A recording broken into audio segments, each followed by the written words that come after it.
Hello, good afternoon, and welcome to everyone joining. My name's Adrian Whittington, National Clinical Lead for Psychological Professions at NHS England, and one of the clinical advisors to the NHS Talking Therapies programme. It's great to be seeing so many people joining this afternoon for this national webinar on LGBTQ+ inclusive practice in NHS Talking Therapies services, where we are very excited to be introducing the new LGBTQ+ positive practice guide for NHS Talking Therapies. So people will be joining over the next few minutes, but I wanted to use this opportunity to welcome you to really look forward to celebrating this excellent piece of work that I think can help to build equity and inclusion in our services and for the people who use them. And I think this is just a particularly important thing right now when equity and inclusion may feel under threat in some of our communities. And I want to recognise that some people here may be affected by that. But this is an opportunity to celebrate something good, which is this wonderful new positive practice guide, which has been developed by the LGBT Foundation in collaboration with NHS England. It's been a great collaboration, and I want to thank LGBT Foundation for all of their work on this and the authors who are going to be presenting today. I want to recommend the guide to you, to everyone here. I hope that you will treat it as an active, live piece of service improvement. That's what it can be. It contains a lot of practical recommendations on how to reduce barriers, how to maximise and improve our outcomes for people from LGBTQ+ communities. And there's a bite-sized version as well, which has a checklist of 10 actions that you can audit your own service against. So some really great resources there. Also some excellent case studies within the guide that I think everyone will be able to draw a lot of inspiration from. Everyone here today who's going to be presenting has been part of producing this guide, and I look forward to introducing them to you. I hope you'll be able to also post any questions and comments that you have into the Q&A, and we'll seek to address as many of those as we can towards the end of the session. So if we can go to the next slide, I'll just run you through the housekeeping for today. Everyone's lines are muted other than those who are speaking. When you come into the webinar, do use that Q&A function. You'll see the Q&A button on your screen. You can ask questions, provide comments, and members of the team will seek to answer those. It's unlikely we're going to be able to answer all of the questions. I'm seeing there's already over 300 on the call, 300 people, excuse me. But we'll aim to address those questions or themes that receive the most thumbs up. So you can also uprate questions when you see them. You can do a thumbs up against them, and we'll look at those that have the most thumbs up and prioritize those. We are going to be recording the session today, and you'll have the opportunity to have that recording and the slides after the webinar. Those are all posted routinely on the NHS Talking Therapies NHS Futures collaboration platform. If you don't already have access to that, you can request access. The email to do that is on the screen now. So please do that. It's full of resources, but all of these resources from today will also be posted there. We don't do CPD certificates, I'm afraid, but we will be sharing any questions that are particularly important to answer that we don't get to answer during the session after the webinar today. So if we can go to the next slide. This is how we're going to be managing our time together. So it's great to be able to welcome Emine, Al, Sarah and Daisy to the session today, who will be presenting. Really looking forward to what each of them has to say. They've all played their part in producing the excellent guide that we have before us now. And so without further ado, I'd like to introduce Emine, who's going to kick our session off. Over to you.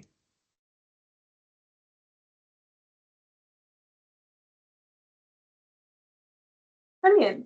Thank you, Adrian. And welcome, everyone.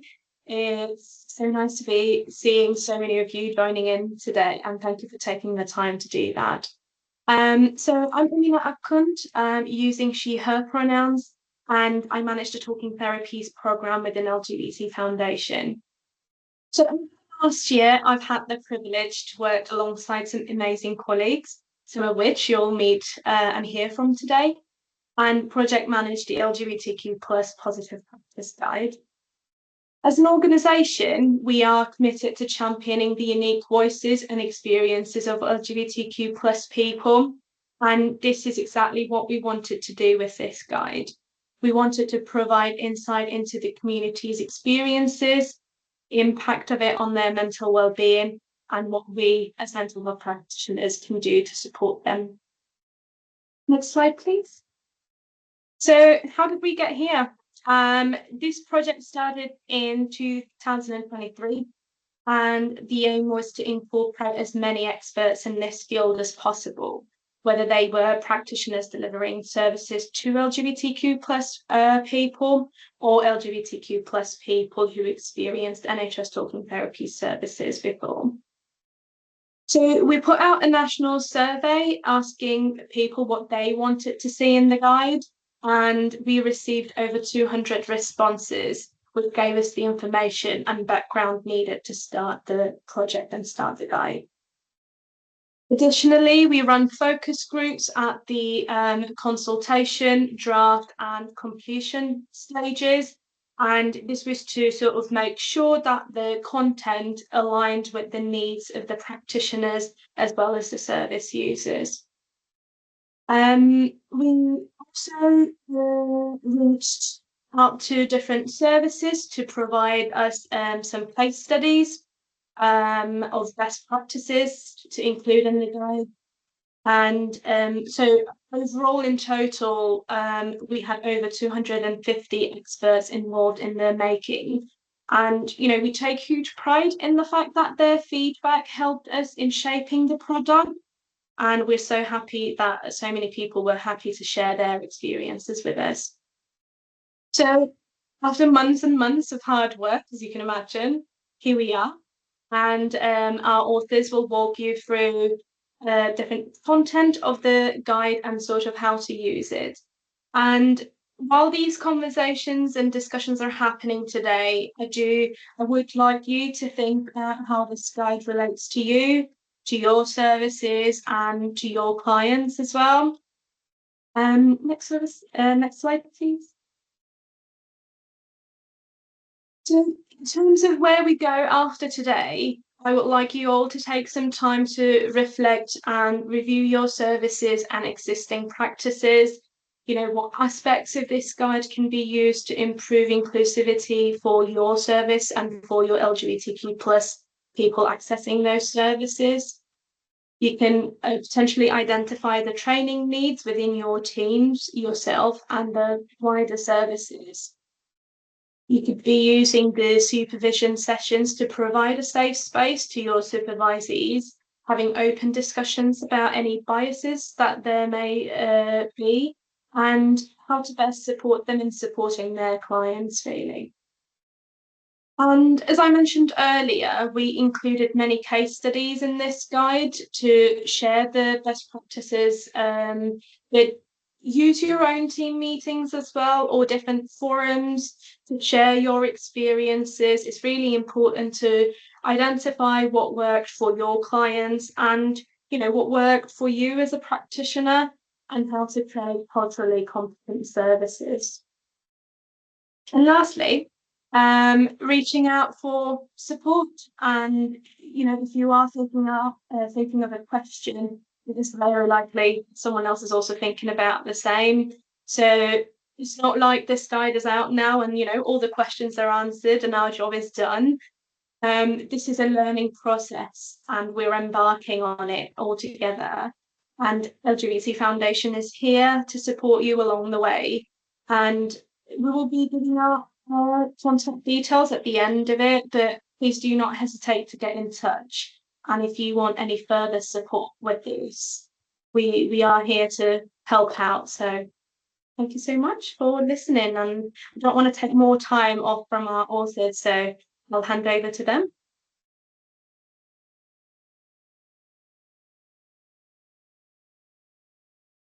Thank you very much, Emily.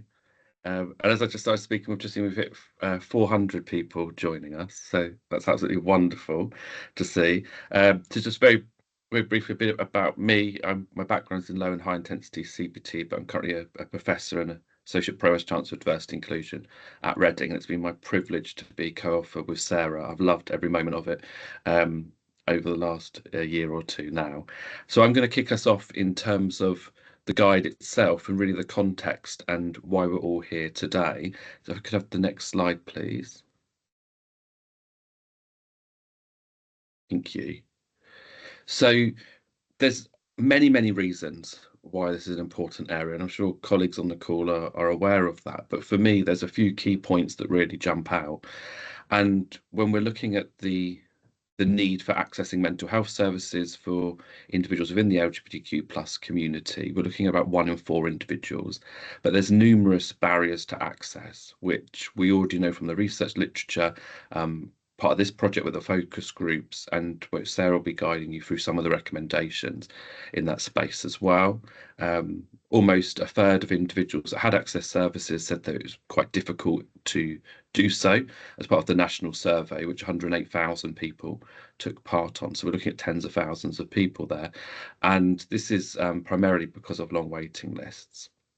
Why is this a particularly concern for our community? Well, if we look at mental health conditions and the prevalence of mental health conditions within the community, some recent data shows that LGBTQ plus people are between 2 to 3, to be specific, it's 2.67 times more likely to experience a mental health condition than heterosexual and cisgender individuals. And for me, in Amaya's work, which goes back to the mid-90s and the creation of the minority stress model, which we'll look at again a little bit later, which was created in 2003, really hits home, and as a bi man myself, flips the narrative and says that it's not because you're LGBTQ plus you're more likely to have a mental health condition. It's indeed because of the societal prejudice, discrimination, bullying and harassment towards LGBTQ plus people that we're more likely to experience mental health difficulty, including trauma. Next slide, please. So we also face, from listening to lived experiences, this is a paper that I worked with a couple of psychological wellbeing practitioners a number of years ago now, but we've seen the key points reflected in our listening exercise as part of this project as well. But if LGBTQ plus people do access mental health services, will practitioners be understanding of considerations regarding sexual orientation and gender identity, and will individuals receive affirming care? So one of the barriers to access that we found was actually this worry and this concern that if I do access a service, will I be understood, and is there any point to do so? And we hear that from a number of people with lived experience who have considered accessing a service, or have accessed a service and there's a need to improve practice. And that relates to a paper that I worked with Jason Ho who's a PWP, now a clinical psychology trainee, who had accessed a service. This is all in our paper, in his toxicity statement, and actually it wasn't a particularly great experience. So that led him to want to explore what training do low intensity and high intensity adult practitioners in particular here receive on their training programs. And around 85% of people had received, in their words, quite poor to non-existent training, and only around 15% of people receive good quality training in this space. So we need to develop the training provision, educators' knowledge and experience, and therefore impacting trainees, practitioners' confidence and competence as well. And just before I hand over to Sarah, the last point is, if we are looking at increasing access, then we need to be taking positive action to instill hope and confidence in prospective patients that accessing talking therapies will be inclusive and affirming. So I'm going to pass over to Sarah now, and I'll be back later. Thank you, Al. So I'll just start by introducing myself. So hi everyone, my name's Sarah Beattie and pronouns are she, her. Currently, I'm a senior psychological wellbeing practitioner in North Yorkshire Talking Therapies, and I'm based in Scarborough-Whitby-Rydal area. And I've had the honour of being co-author with Al on this positive practice guide as well, which has just been such a great experience to be part of, and happy that so many of you have joined the webinar today and hopefully able more are able to join and watch on the recording as well. So for the next couple of slides, I'm just going to be going through a few recommendations for both services and practitioners to be able to implement. And this part is focusing on making the services more welcoming and inclusive to create a safe environment for LGBTQ plus population to be able to access our services and feel safe in doing so. And it's all about the patient journey. And if we think about the patient journey, this starts way before the referral's actually been made. And we need to be able to set a precedence of positive patient experience. And this can start right from the very beginning. So with the self-referral forms, they need to be inclusive. And one way to do this is to have multiple options for gender identity and sexual orientation. There are many ways someone might describe their identity. So allowing a space to free type how they identify would be the best practice. Services and practitioners should both be aware of the issues of having other as an option.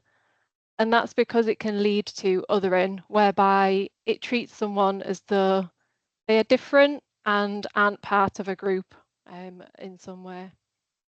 So if other is needed to be as an option, we would advise to have that box alongside it as well so that the patient has that opportunity to self-describe accurately how they identify. Thinking about data recording, we need to make sure that this is routinely and accurately collected, and it allows services to be able to evaluate how they're performing in being able to support the LGBTQ plus patients and to ensure that we're achieving the same outcomes as we are for cisgender heterosexual patients. We're aware that with data collecting, if it was just the free type box where people can type how they identify, if someone was to make a typo or a typing error, then it would generate this as a brand new option. And that makes data collection and evaluation quite difficult, which is why we acknowledge that if other is needed as an option, then to have that free type box going alongside it as well. If we could go to the next slide, please. Thank you. Following on to make sure that we've got the inclusive nature within services, one way we can do this is by being present at LGBTQ plus and Pride events. You can have things like the rainbow lanyard, which I've got on here, and the little, don't know if it'll show up, but a little pin, so the NHS rainbow badge as well. Those things might require money and funding, and we acknowledge that. So another way or an additional way to show that sense of inclusion could be by including pronouns in the footer of your email, just in brackets after your name, much like you might have noticed on the first slides when it was introducing ourselves as well. When you go into events as well, thinking about promoting the work that your service has done and making it known to the LGBTQ plus community. So if you've got the pronouns shown, advertising things like if there's gender neutral toilets in your facilities, having up posters in waiting areas to show that your service is LGBTQ plus inclusive is really important. And that will help patients to feel included and also build on their sense of safety. And that's ideally essentially what we're all aiming for. It would encourage people to then refer into our service and seek that support. And as Al mentioned before, the mental health difficulties are higher within the LGBTQ plus population. So we need them to feel comfortable and able to reach out for that support. Next slide, please. Thank you. This quote on the screen now, I've extracted it from one of the case studies in the Positive Practice Guide. And you can read through it on screen, but I will also read it out as well. So this patient had said It was the first official website, including many other NHS services, where I'd seen an extensive list of pronouns as an option. I was further surprised to see the option to add known as name, and I was instantly impressed as the parent of a transgender teenager myself. So much so that I felt the need to show him straight away, and he was equally impressed. I can't begin to tell you just how important this is to a trans person. So I just think that quote is really lovely to really summarise why it's so important to make sure that we get it right from the beginning and it's inclusive from the very start. And the impact that just having pronouns or the known as name on a referral form actually had on that individual and the family as well, and would encourage people to speak about the services and then refer in as well. By asking pronouns and known as name at the very first point of referral, that then means that the first person within the service that has a conversation with the patient knows how to address them. It'll help to prevent the possibility of misgendering someone and just sets them up for a good therapeutic relationship right from the very start. If we could go to the next slide, please. Thank you. These points here are in regards to intersectionality, and that's about how multiple different parts of someone's identity can intersect or overlap as well. So the experiences that people have within the LGBTQ plus population are going to differ within that community itself. For example, a Black lesbian woman might be subjected to racism, homophobia, and sexism.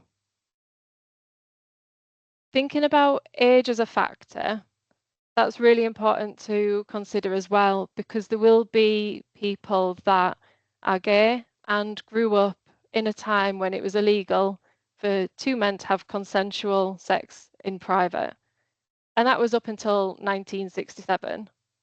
So although that's not seen as illegal now in the UK, it's important to bear in mind that that experience was there and what might have happened to them at that time, or their opinions that they might have about themselves, or the trust in other people as well, based on that experience. So it's important that we need to ensure that the care that we provide is holistic and covers all of the protected characteristics without making any assumptions. Next slide, please. Thinking about the environment that a person has therapy in. So many services offer both remote and face-to-face treatment. And whilst we need to make sure that all patients are in a private place in order to speak freely and it's confidential, it's even more important with the LGBTQ plus community. They might have concealed part of their identity from certain people, and we wouldn't want anyone to overhear anything that the patient might be saying on the phone. But also as well, we don't want the patient to feel like they have to withhold information or parts of who they are for fear that other people might overhear as well. I think it's really important to acknowledge that not all families and relationships are supportive, and patients might choose to hide part of their identity in order to keep themselves safe and protected. Situations, living environments, everything like that can change. So if a patient starts treatment remote video call or by telephone, that might be fine to start with, but we need to be responsive to any changes that might happen. So if there is a change in their circumstance and all of a sudden it's not confidential, we just need to be able to have that conversation with the patient and offer to make changes where appropriate, whether that's changing to face-to-face, or it might be something as simple as changing the day or the time of the appointment so that they can still have the therapy in a confidential place. And at this point, I am going to hand back over to Al to go through the next few slides, and I will jump back on again soon. Wonderful. Thank you very much, Sarah.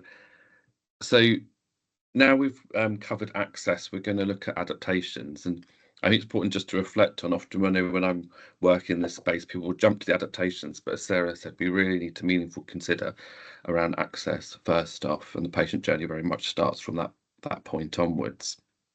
So one of the main things that we found is in terms of an appropriate consideration of identity throughout the patient journey. So a number of years ago now, in 2017, it was revised in 2021.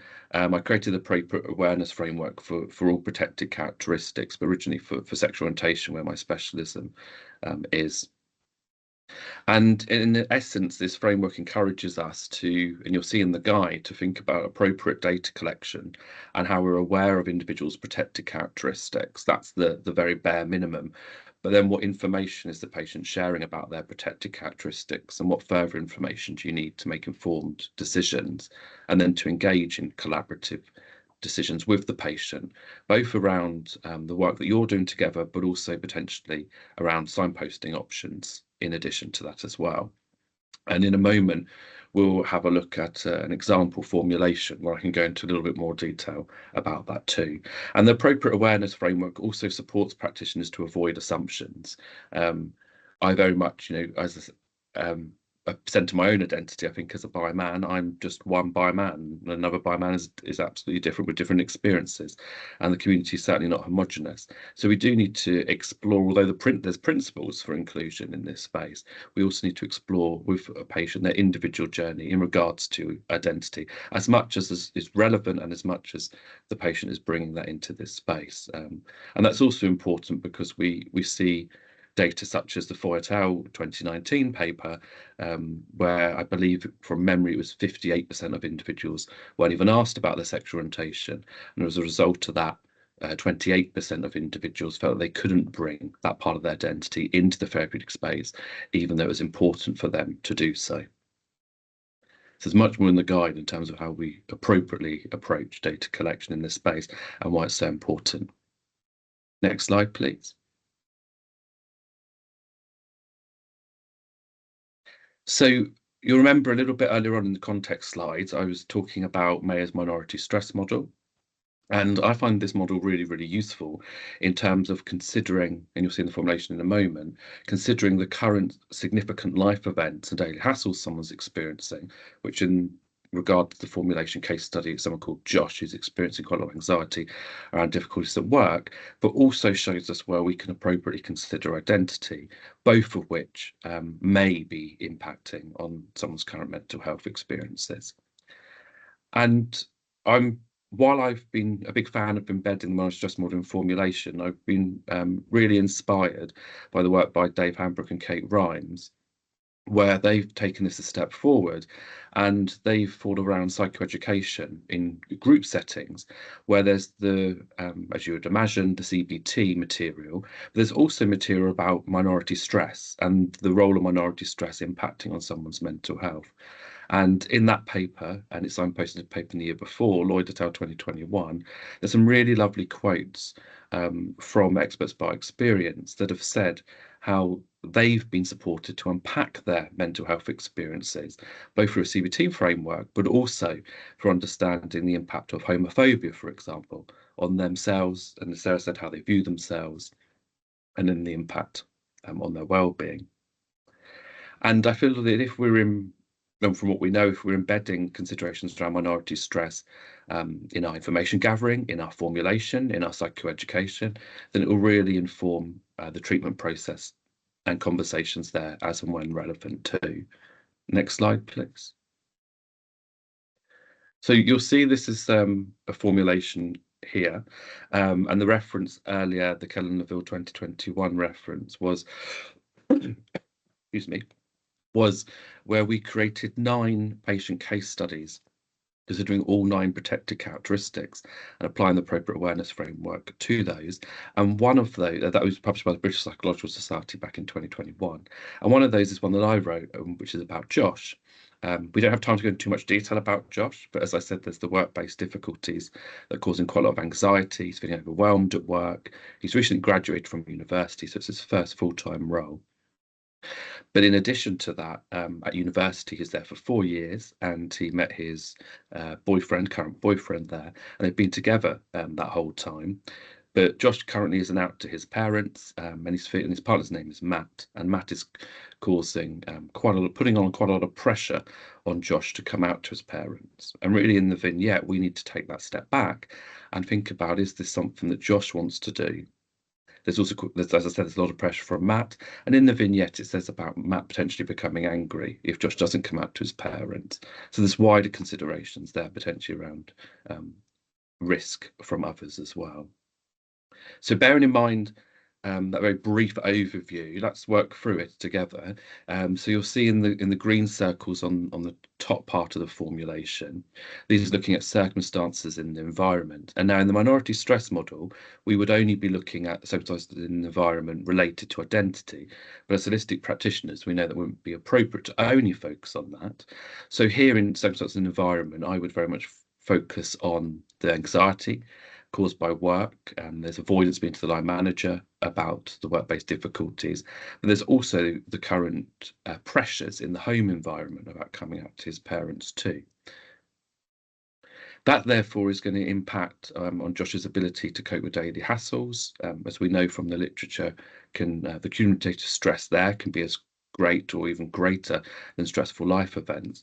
And both of those combined would have an impact on mental health outcomes. So that middle purple bubble on the last part of the, excuse me, I do apologise, last part of the formulation there. The minority stress model just above that doesn't include substance use, but we know from the literature that there's a higher use of substances within the LGBTQ+ community. And I feel that as we would be asking these questions about substance use anyway in talking therapies, it's really important to think about the mediating impact of those.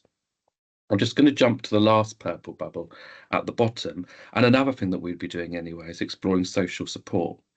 So at this point, with this very limited amount of information that we have from Josh, we don't know whether signposting options would be useful. We don't know if it's coming out something he wants to do now or explore. And therefore, we would utilise the appropriate awareness framework to think about what are the most appropriate collaborative next steps with Josh through further information gathering. So the bit that's often not covered in as much detail as it perhaps needs to be are the orange areas here. So we can apply the appropriate awareness framework to this as well. So the first one is focusing on minority identity. So Josh is identified as bi under the protected characteristic of sexual orientation.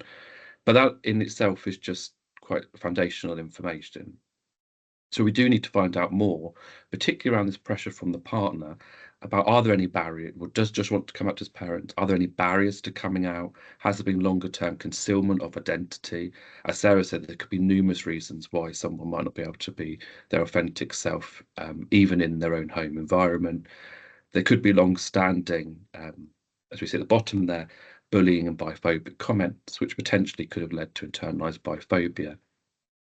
So following the minority stress model, these negative experiences related to identity could also impact mental health outcomes. So our job here really, from using this example formulation, is thinking about what work could we do together with Josh around anxiety at work, quite likely problem solving approaches, but also exploring around identity here and seeing whether it is important for Josh to consider going forward. And that's where the role of SMART goals and barriers will come in, which, if we go to the next slide, please.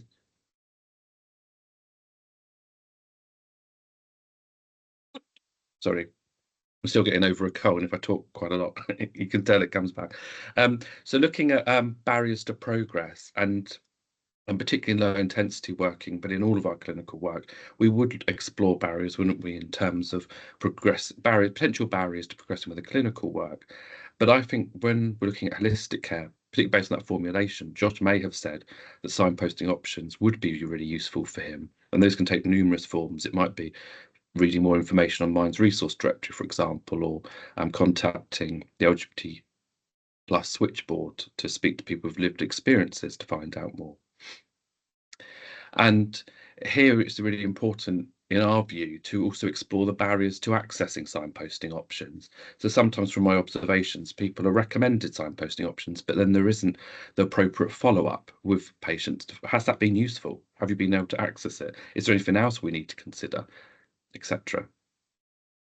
And that's what we're really getting at with this last point here, in terms of there might be barriers around a few different things. And if we're looking through the combi lens, Josh may be very motivated here, but there may be quite a lack of opportunity, for example, to speak openly on the phone because of his current home environment. So that might be a barrier for some signposting options, but not others. And none of this is to say let's pass the buck and Josh is going to the signposting options only.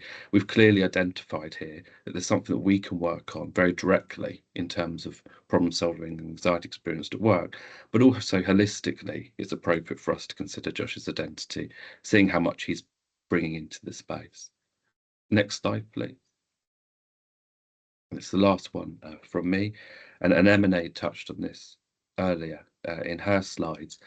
But thinking around the crucial role, in my opinion, for supervision, and really I know there's some clinical skills supervisors that before the guide was even published said we're going to take the guide to our supervision group, so to have that level of understanding, but then also to encourage us to share case examples from our clinical practice of working with LGBTQ plus people, but not just our clinical case examples, but where are there gaps in knowledge?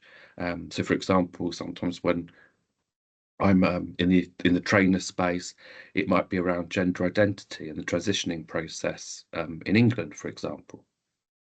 So thinking about areas where there may be benefit of specific development in those spaces too. But also taking, I'm very much, as we all are, into reflection, but taking that step back and thinking about our own biases and assumptions. So when we're working with anyone, are there any biases or assumptions that may be impacting our judgment? And in this space, I always give an example of my upbringing and how we were told and very strongly about how ethically and morally wrong it is to take illegal substances. And as part of my work when I was training as a PWP, I really needed to reflect on that because it resonated with me in an unhelpful way, and that I was passing a judgment because of those views instilled in me. So what I had to do is engage in that and take that step back. I think actually I'm holding a bias here. I'm making a lot of assumptions. And through that process of reflection, I realized actually I don't hold this belief, but it's a belief that's been instilled in me because of my family. And that really helped me to tackle the judgment aspect. So in the guide, we go into a bit more detail about taking that step back and how supervision could help us identify any potential barriers to us providing authentic and holistic care. I believe that's my last slide, so I'm going to pass back to Sarah now. Thanks, Al. There's just a couple more slides from myself for this section, and this one is just to give a moment just to acknowledge the case studies, which I know has been touched on and M&A mentioned at the start as well. So within the Positive Practice Guide, there are 13 case studies in total, and they're there to demonstrate how services and individual practitioners could possibly put the recommendations into practice to kind of give some, I suppose, real life examples about how this might look in the real world and in services for you to consider and see if there's anything that you could maybe implement or change as well. It also highlights the benefits and the positive effects that it can have, as shown on one of the earlier slides with one of the quotes from a patient in one of the case studies as well. So it does make for a great read if you're struggling as well to think about how it might work in practice and just to get some ideas from those. The map on screen is just to show where the locations are of the services that have provided case studies. So you can see that it is from a few different areas across the UK as well. So we tried our best to try and get multiple different places. The eagle-eyed among you might notice that there's only 10 crosses on there, not 13. So just to say that's just because one of them was national, A couple have kept their location anonymous for the sake of protecting patient identity, and some might be in the same sort of location, so that's why they're not on there as well. If I could go to the next slide, please. Thank you. So one of the last parts within the Positive Practice Guide is the section Experts by Experience. People who have experienced using talking therapies firsthand as a patient have the most valuable insight into their own experiences within the service. And all services should gather and value patient feedback, but not just gather it, to actually use it as well. So to have a look at appropriate changes that you can implement within service, within your practice, and gathering specific feedback from LGBTQ plus patients as well. We asked 2 questions, which are shown on screen there, about getting one piece of advice and the impact that this would have on the patient. So I want to address the quotes last because I think that's a nice bit to end on. So just to point out now that the next following slides are just references that you can refer back to, and they're included in the Positive Practice Guide as well. But with regards to the feedback that we got with these questions, one response, which I thought was really lovely, spoke about practitioners educating themselves on LGBTQ plus issues, which is great. And I'm guessing that's why there's so many of you here today and going to be reading the Positive Practice Guide if you haven't had the opportunity to do so so far. But not only that, they also acknowledged that it's okay to have some blind spots. We're not expected to know everything, and the patient themselves acknowledge that. And the nice thing from that is some of their best experiences that they had in therapy was actually when the clinician got the language a bit wrong, but in their words said that they were brave enough to actually ask about their experiences as a queer person. And just to echo that, another one of the responses, and this is the quote that I'd like to leave you on today from my section, is they encouraged the clinician to approach uncertainty with curiosity rather than fear. And on that note, that's what I'm going to leave you on, and I'll pass over to Adrian for the break. Thank you.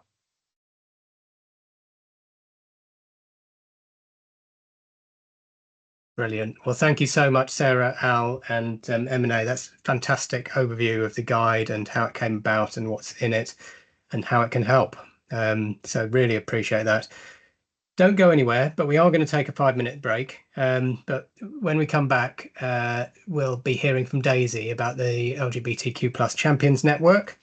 And then we'll be getting into the discussion with the panel about some of your questions. So keep the questions coming as well into the Q&A, and we'll pick up as many of those as we can towards the end of the session. But we'll take a 5-minute break now until 14:18 by my watch. And so we'll see you back then to restart. Thank you.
Oh, you're on mute, Adrian. Sorry. First time of the day. That felt like a very short break, but we are back, and great to be welcoming so many of you back. We will be sort of concluding the presentation part of this session with Daisy, who's going to talk about the LGBTQ+ Champions Network, and then we'll move on to answering as many of your questions and picking up as many comments as possible. So, Daisy, over to you. Thank you, Adrian. So hi everyone, my name is Daisy and my pronouns are she, her. I live in Yorkshire, but I work remotely for Southern Health, formerly the Isle of Wight NHS Trust. A little bit about me is that I've worked in mental health for over 10 years. I started as a social worker in Manchester and working in mental health. And then during the pandemic, I retrained to be a CBT therapist, and I've worked for the NHS ever since. I also have my own small private practice where I work with LGBTQ+ clients. I've also recently completed my interpersonal psychotherapy training as well. Can I have the next slide, please? Thank you. So originally when I was doing my CBT training, there just was such kind of hardly any information or kind of any discussion about any form of kind of intersectionality, so anything to do with LGBT people or kind of neurodiversity, anything like that. So I settled into my CBT role and I realised that there wasn't a champion, an LGBTQ+ champion within our team. So I thought I might as well volunteer myself for that. So I did that and then realised that there wasn't kind of anything kind of on a bigger scale. So I went on to the NHS Futures Forum and I just kind of put a post out there and said, does anyone want to come to a meeting and kind of meet other champions? And that was kind of our first meeting was in January 2022. And we've now got around about 100 members.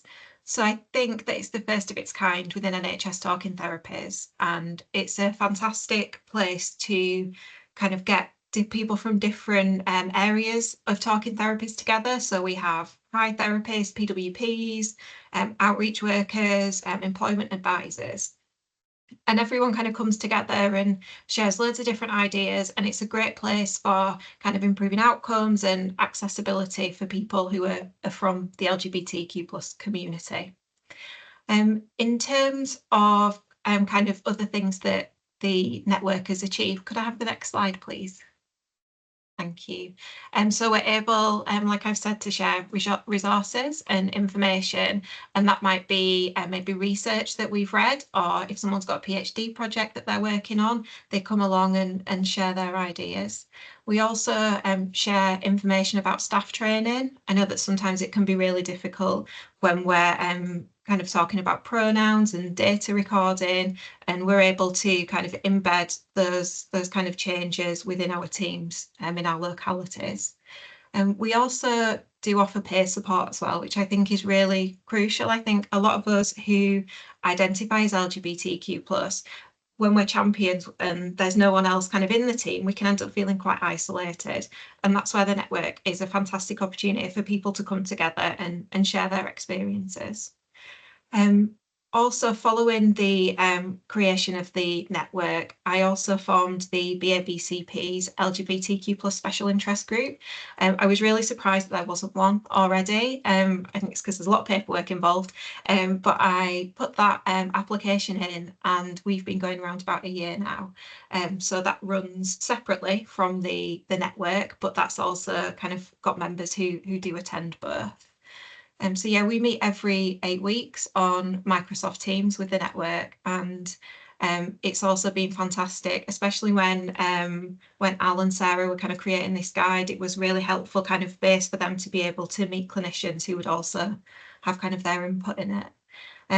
And I also just wanted to reflect that when I was asked to write a case study and I kind of submitted it, there was this moment where I'd written things about myself that were almost quite vulnerable, and Al said to me, you know, would you like to be anonymised? And I was really thinking that, you know, I really want to see change for people from the LGBT community. So no, you know, I want to be there, and I want people to kind of see us as queer people, you know, as I identify as lesbian, and I want us to be really visible within NHS Talking Therapies. So yeah, that's our network. In terms of, I think I've got another slide actually. Could I have the next slide, please? Thank you. So I've got some future plans for the network. One of them is adding a kind of queer joy or positive news part to our agenda. With everything that's going on at the moment, kind of in the media, I found that our meetings can be really difficult places at times. So I'm going to be adding that starting this month. There'll be a chance to share some good things that have happened, including the release of this guide. I'm also planning on growing our membership. Like I said, we're around about 100 numbers now. If anyone wants to join us, our next meeting is the 27th of August, and my email address will be at the end of these slides. And I'm also starting to think about potential research into the impact that the network has had on client outcomes and on clinician wellbeing as well. So I think we know that it has made a difference, but I'm just wanting to kind of work out how we can measure that in a tangible way. So yeah, that's it from me. So thank you. Brilliant. Thanks, Daisy. That's fantastic. Great to hear about that work and the network. So this has been a fantastic session so far to hear about how the guide's been developed, how the guide can help to make a difference, and then how you can get involved, in particular through the network. But you've been posting lots of very interesting questions and points in the Q&A, and I hope now that we'll be able to bring all of our panel to the screen so that we can do our best to have a discussion about those. Anything that we don't pick up now that we can provide an answer on afterwards, we will do. So we'll have a look through afterwards and make sure that we pick up as many of these as possible. Okay, so I've been sort of having a go at noting down questions that have been sort of popularly uprated as I've been going through. I wonder if I could start with one on the theme of how can practitioners work with this dilemma of how do they not cross some kind of political line, for example, in dealing with transphobic narratives. I just wonder if any of the panel have got thoughts on that. It's an interesting sort of question, isn't it? This idea or a perception that there might be a sort of political line that is dangerous territory or something. I suppose my starting point would probably be, to start with the experience of the person in front of us, and that's the most important thing to understand and be alongside. But any other thoughts from the panel?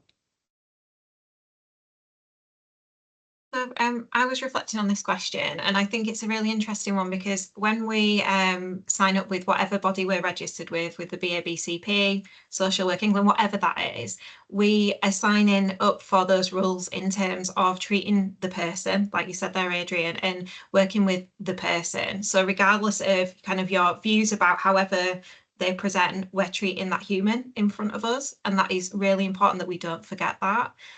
So although it's going to be difficult in terms of if we've got kind of a trans person coming into therapy and we know that they're coming in with all this, these difficulties going on, we need to really remember that, as clinicians, we've signed up to be that non-judgmental and that compassionate clinician, and that's kind of at the heart of our work with anyone. Really helpful. Thank you. I don't know if anyone else wants to add. I've gone, Sarah. Go on out. No, you can go first. It's fine. It's kind of linked into it a little bit, I suppose. With, I don't know if this is the context you're meaning it in, but thinking about being able to support the LGBTQ plus community without maybe coming across as confrontational in a way, I suppose. I kind of saw some of that as well. And I know before we've discussed in the network about when you are asking someone's identity, sometimes you might get a response such as normal. And that could be, say, like in relation to sexual orientation or anything like that. And we were discussing about ways to kind of appropriately redirect that, I suppose, because at the end of the day, you still got that patient to treat as well, and they might not have meant harm by it, but that's a bias that perhaps that patient holds.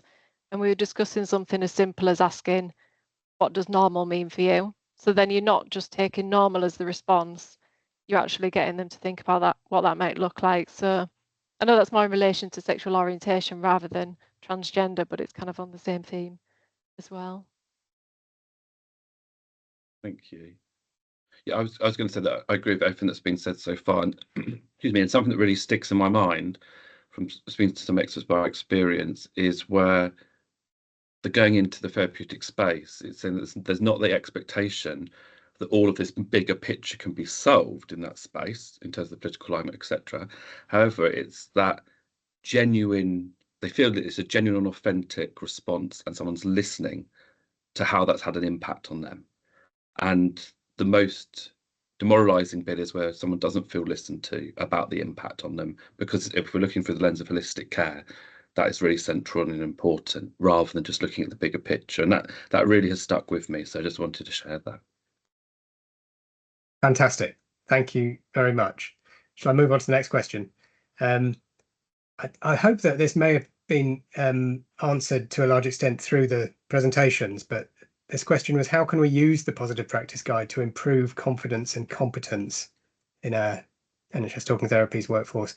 And it was coming from a place of an experience where many people might be sort of deemed too complex for the service, who are coming with sexuality and gender related issues.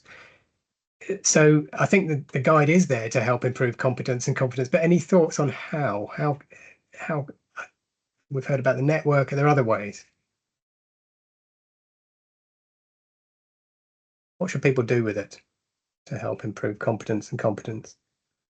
With regards to the guide, I know in our service we have journal clubs as well, so not just kind of taking it to supervision, but journal clubs where you can discuss whether it's the full content of the guide or certain pieces of research in there, and kind of unpick it together as a team and how that might translate into your service and your practice. And I was also thinking about the appropriate awareness framework as well that Al's mentioned, and someone's identity. So there might be gay, there might be transgender.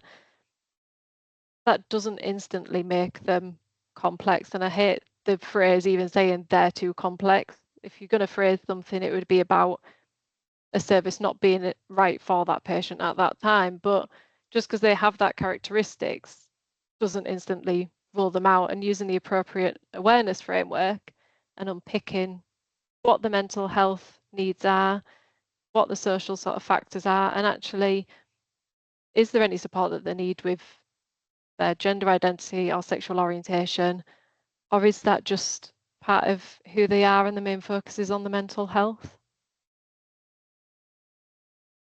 Thanks, Sarah. Really helpful. I mean, I just want to be really clear, no protected characteristic makes anyone too complex. So we need to be very clear about that. And this service should be for everybody who can benefit from it. And thank you. Okay, I really like the next question, which was, what about unconscious bias? This feels like a sort of opportunity to free associate, perhaps. I suppose my starting point on this was probably that, the guide in a way facilitates conversations that might make things that were out of awareness more in awareness, and more in an explicit discussion about what can be done about them. But any other reflections on unconscious bias? How we can deal with it? Yeah, I'm happy to Thanks, kick off. Al. And I have my own views on unconscious bias, and to what extent is it truly unconscious? It's probably a conversation for another time. But thinking around that, and in terms of an emotional or feeling sense, that actually I think that's where it starts, where people may have a discomfort around a particular topic or discussion, but not be able to quite pinpoint what that discomfort's about. And I think that exploration through supervision, or a first point, you might feel more comfortable just on your own, but to think about actually X event happened, this is the response I had, and therefore starting to unpack that and then taking it forward into a supervision space. So given, for me, I'd give the example, I said earlier about the substance use, where that was something that I'd just taken as so, hadn't reflected on it, just taken as so standard because of my upbringing. But actually, once I did start to unpack it, and it started with that feeling first, of actually, don't mean to pass a judgment, but I feel that I'm at risk of doing that. And that's very dangerous, right? Particularly given non-judgmental positive regard, etc. And being honest and open with yourself enough. I can't believe that no one has any biases. And when someone says I have no biases whatsoever, I really struggle with that. We may have biases that we've worked and reflected on, but I think just be honest with yourself, and it's much better to do that than it more having a ripple effect into your therapeutic space in a really unhelpful way. That would be my view. Thanks very much, Al. Okay, we'll take another one. That's really helpful. Should how a practitioner identifies also be named as well as their pronouns? What are the ins and outs of this, do we think? So I do think that there is something about appropriate self-disclosure, and I've always felt like that as a therapist. I think we're asking of our clients, we're asking them to tell us so much and give us so much. And I think that if someone comes to us and they identify as being from the LGBTQ plus community, and then, you know, I tell them that I also am, that really sometimes they almost kind of breathe a bit of a sigh of relief, and they are kind of quite pleased about that. So I do think that whatever it is that we're kind of disclosing, I think that if it's kind of relevant to what's going on in the room, then I do think that it can be helpful. And whether that's religion, you know, sexuality, anything like that. Thank you. Any other thoughts?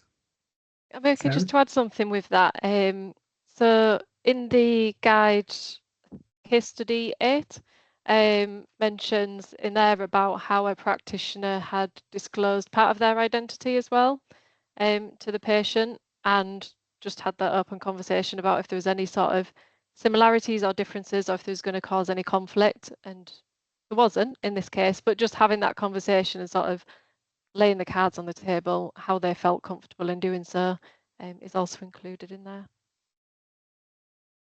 Brilliant. And I mean, I'm also thinking, you know, this sort of disclosure could be helpful if we don't identify in the same way against that characteristic as a individual before us, because that might help with an explicit conversation about that. Would others agree or not?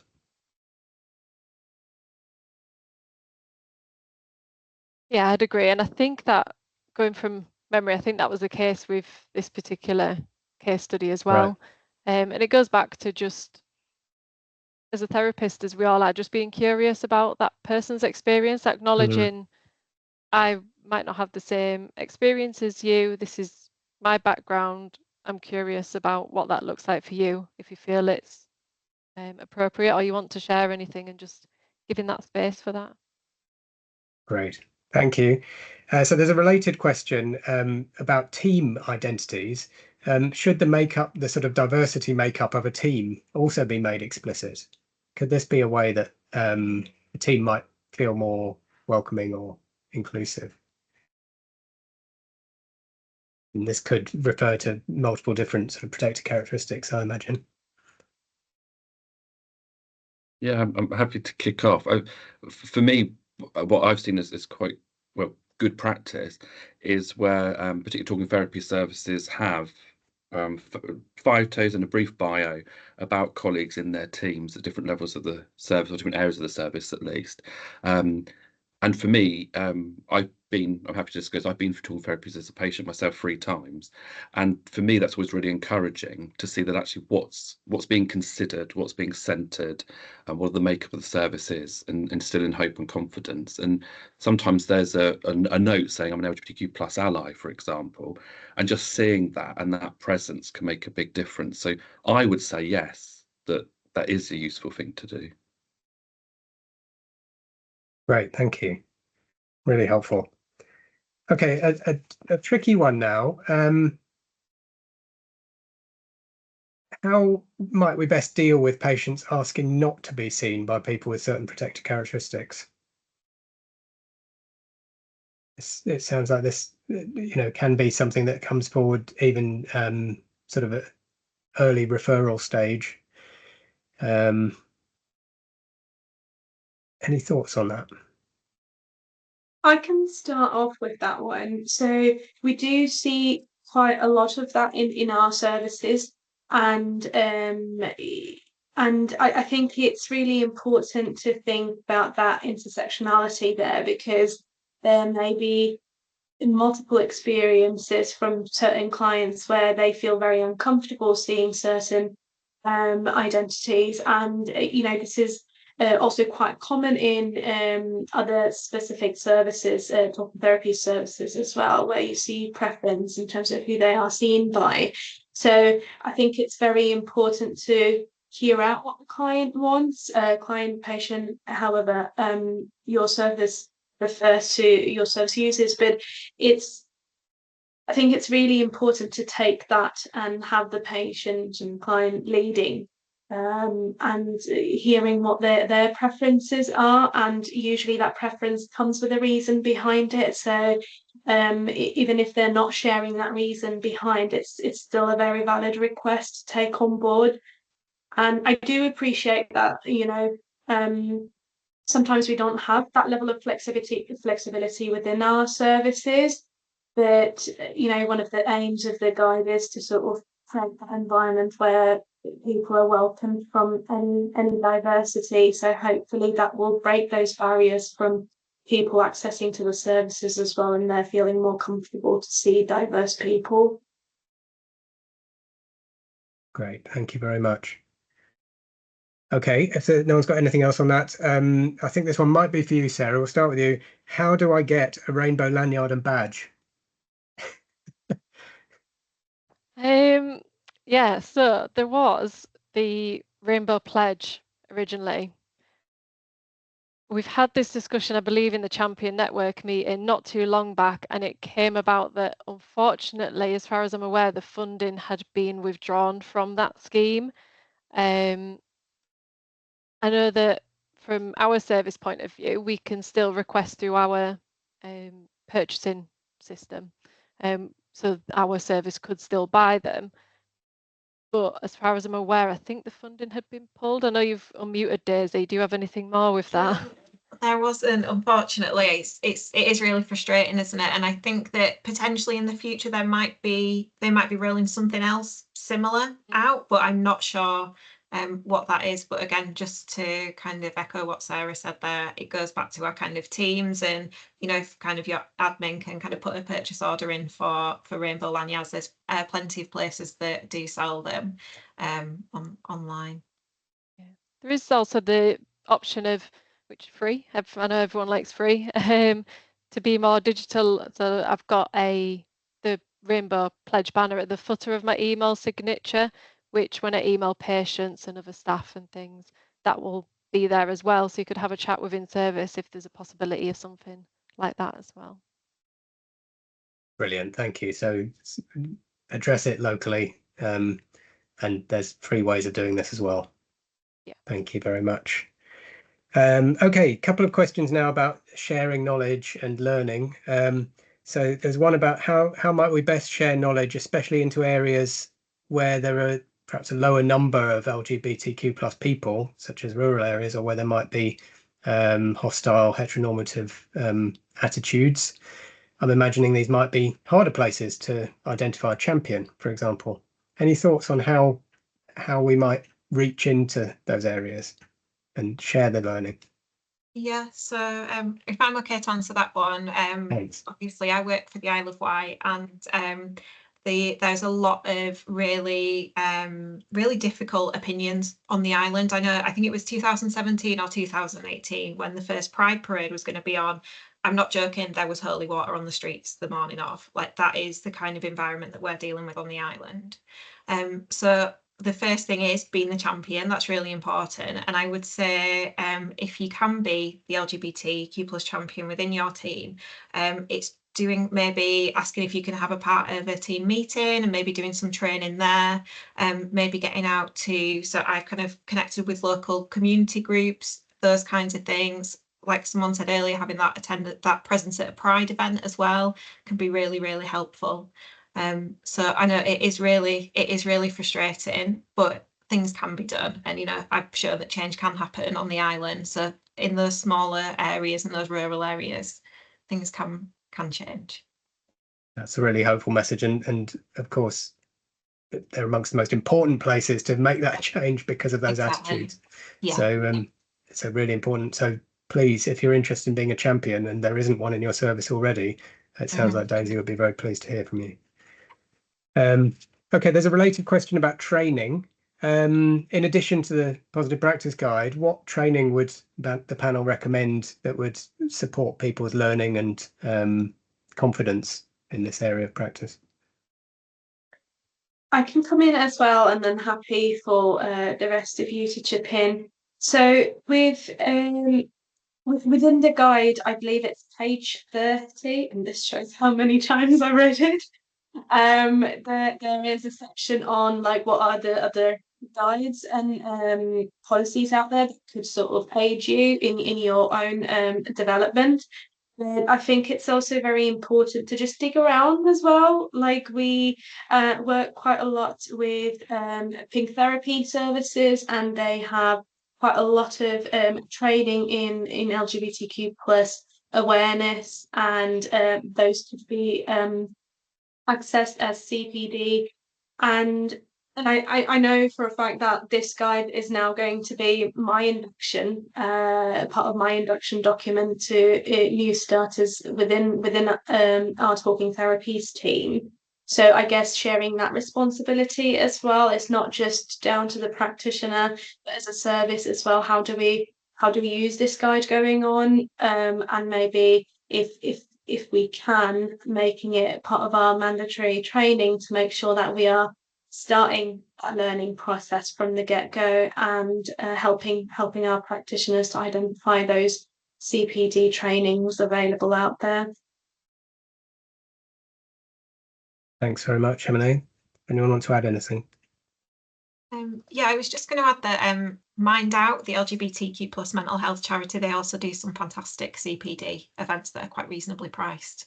So using that as part of your CPD allowance within your team. Brilliant. Thank you. Okay.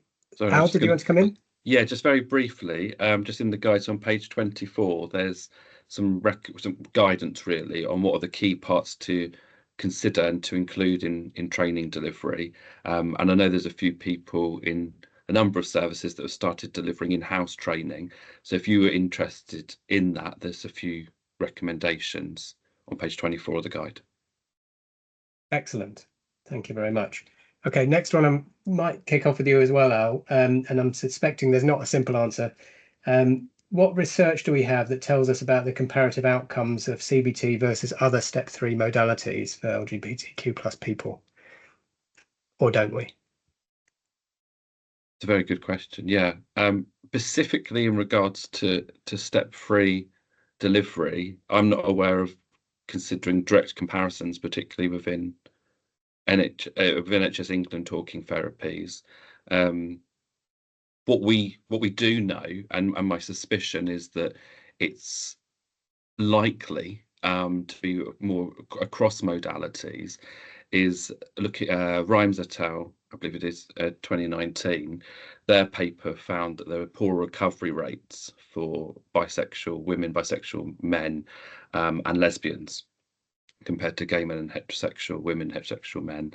And a lot of unpacking that, I feel, is around the need that we've addressed today for holistic care, the lack of understanding, that there's some data that unfortunately shows that people have a stigmatizing experience when they access the psychological therapy space more broadly. So I'm welcome to other colleagues, they may be more familiar than I am about comparing modalities, but I think there's EDI principles here and LGBTQI plus inclusive principles that lead to poorer recovery rates. And my suspicion is it potentially is more to do so with that than a direct comparison of modalities. Yeah, really helpful. I suspect you're right. And if anyone wants to add anything. And of course, one of the things that would allow this much more detailed look at this would be more comprehensive recording of data in relation to gender identity and sexuality. And so if there's one first step in getting an answer, first step towards getting an answer on this, it would be to make sure services are really sort of maxing out on the data that they can record. Can I link into that point as well? Because you're absolutely right. The first point is getting the accurate data. Sorry, I got my second screen here from looking away, because in the guide, it does highlight that actually there is a large amount of patients that have come into NHS Talking Therapies service who haven't had the gender recorded and haven't had sexual orientation recorded. So I know it seems small percentage wise, but 0.28% of people didn't have the gender, but then 26.84% of people didn't have sexual orientation recorded. So we can accurately say the recovery rates and things like that and outcomes for those people, because we wouldn't know how they identify. So yeah, you're absolutely right to get that right from the start. Thank you. So there's one thing people can do is try and tackle that issue in your service. Great, thank you. Okay, let's go back to our list and pick up a few more. Daisy, is there a specific champion training? There isn't a specific champion training, but if anyone's interested, they can come to the network, and because we share so many ideas, if someone's got like a specific question about how they can develop their role, there's so many of us that can kind of give our input and our advice and say, you know, we've been in this position, we did this in our service. So I just always suggest coming to the network rather than there being any specific training. Great, thank you very much. Okay, another question here. Is there any specific guidance or legislation about disclosing information about trans individuals who did not have a gender recognition certificate? i.e., is information about their trans status needing to be protected in the same way? Anyone like to comment on that? Yeah, I don't mind starting. I'm just trying to get my mind around the question, but I did a lot of looking into the recording of trans status. There is NHS guidance for GP practices, but that doesn't correlate and transfer across to talking therapy services. So in the guide, there's talk about essentially coming back to a local level again. So seeking advice from your equality, diversity, inclusion lead. A patient doesn't need to have a gender recognition certificate for you to put their name that they want to be referred as on the main record. So not having their dead name, so the name that they were assigned at birth or anything like that first in the known as name, just have their name that they want to be known as solely on the record. And having that conversation with the patient as well, if there is a historic record about how they want that to be managed. There's different options out there. I know that we had a case and sought advice from our equality diversity lead and clearly spoke through the options with the patient about whether they would like a transfer of the records, so everything word for word, but clearly outlining the pros and cons of that and the risks of outing someone, whether we omit the gender and pronouns, or do like a summary, but with each comes pros and cons. So it's really important to seek clinical guidance with that and make sure that the patient's aware and understanding of what's going to be on the record, what's going to be shared with who, and it's good practice to have a written consent form, which then isn't attached to the patient's file on record as well. Don't know if that's kind of what the question was asking, but there's a lot of yeah, it's not fully clear for talking therapy service, but there's clear advice for GP practices. Really helpful. And so as it is one of those sorts of areas, supervision, very important, I imagine, to help work that through. Thank you. Next one, didn't see in the guide recognition that non-binary is not a protected characteristic and therefore can lead to people getting discriminated. Any thoughts on that?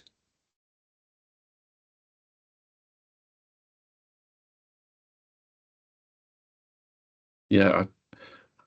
So, although, yeah, so the question's absolutely spot on. So in terms of gender reassignment as a protected characteristic, it would consider individuals considering undergoing or are undergoing or have undergone gender transition.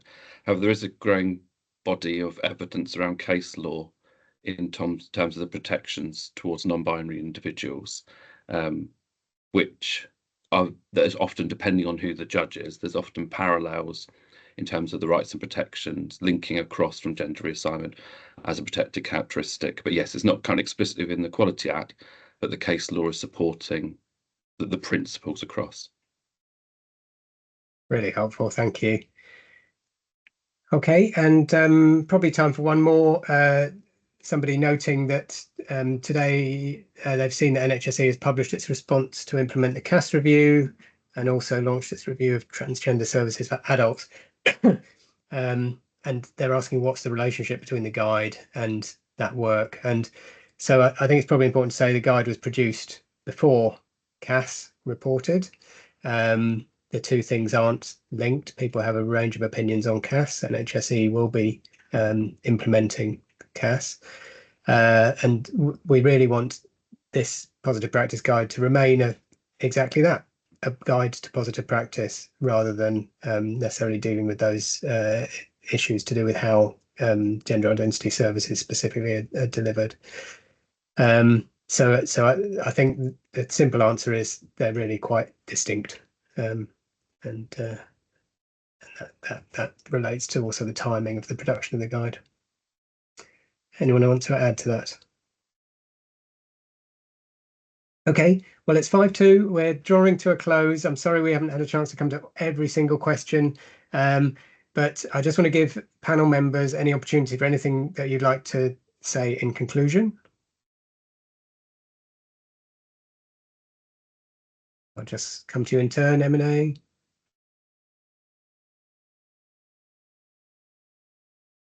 Just to thank you everyone for joining us today, and also people who will be watching it on recording as well. And thank you for sparing the time and looking into this further. But yeah, and also thank you for everyone who took part in the creation of this guide as well. It has been a journey, and it has been a very good one, and hopefully we'll see the benefits of it soon as well. Thanks. And Al?